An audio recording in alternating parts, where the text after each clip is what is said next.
Now we get to the nunchucks. This is another one of my favorite weapons. It does have some real-life application. Nunchucks are really good for just training with anything flexible. I mean, you could find a short piece of chain and use a chain the exact same way you would a pair of nunchucks. Yeah, it's a lot of fun. If anything, it's just fun to swing around. So here's one style, and I've got another style I'm about to show you. And it is a rare style, so this is one of those weapons that a lot of you have probably never even seen before.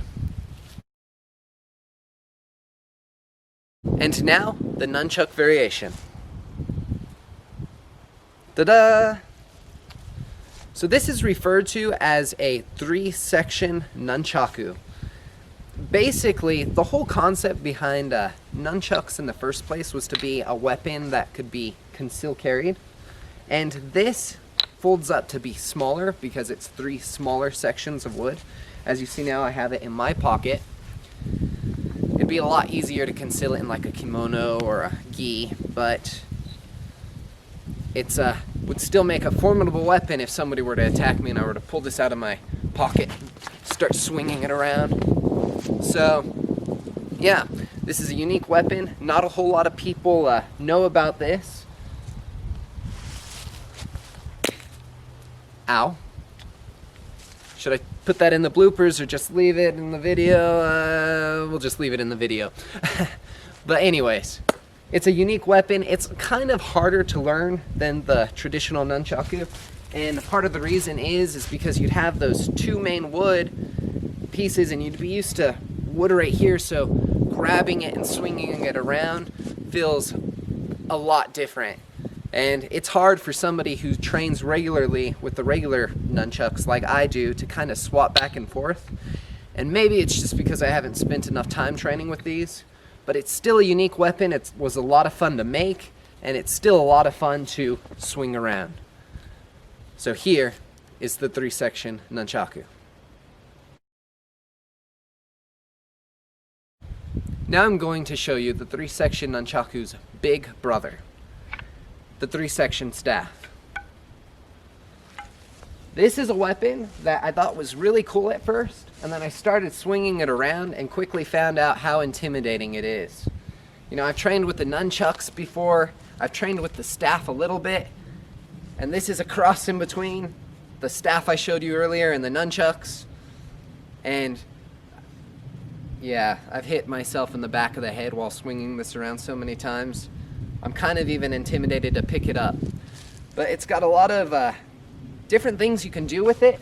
You can fight with it like this, kind of like you would with the collie sticks.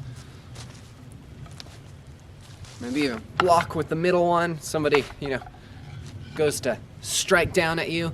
You pick this up, block with the middle, and then strike with one of the sides. Block with the middle there, strike with the sides. So it's a unique weapon in and of itself, just like this. But then you can let the 3rd section swing and you got like a flail.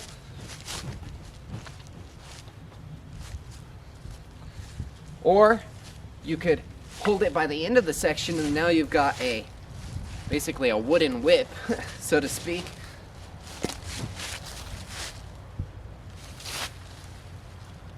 Or you could hold it in the middle section and have both ends swing around, and this is the scary way to do it.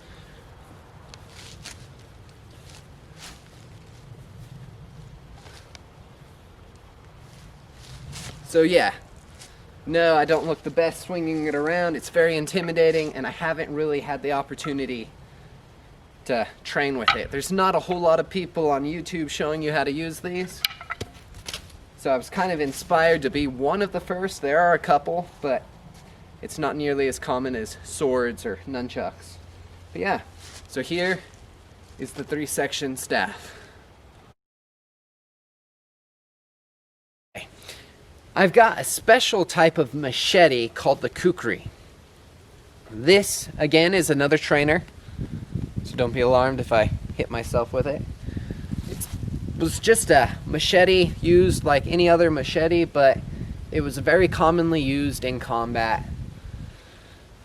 And so a lot of people actually still train with it as a martial arts fighting weapon today.